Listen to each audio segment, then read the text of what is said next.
ጥቁር አንበሳ አይጀምርም፣ ከጀመረ ከመጨረስ አይገታም፣ አይቆምም። ሰላምን ማጽናት እንፈልጋለን። ደፍሮ የሚሞክረን ካለ ግን ግብዓተ መሬቱን እናፋጥናለን።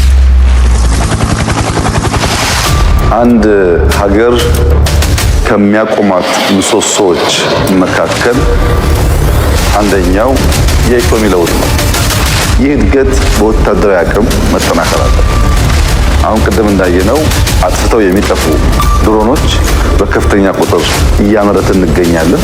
እነዚያ ድሮኖች በስዋርም መልክ የሚደረጉ ውጊያዎች ካሉ ወደ ታርጌት ሄደው አሁን ባደጉት ሀገራት እንደምንሰማው የጠላትን ስብስብ ሊያጠፉ ይችላሉ።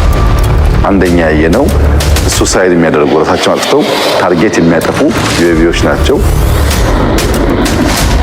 ለጠላቶቻችን ያለኝ መልእክት ኢትዮጵያን አትንኩ፣ ኢትዮጵያን አትሞክሩ። ጥቁር አንበሳ ማሸነፍ እንጂ መሸነፍ አያውቅም።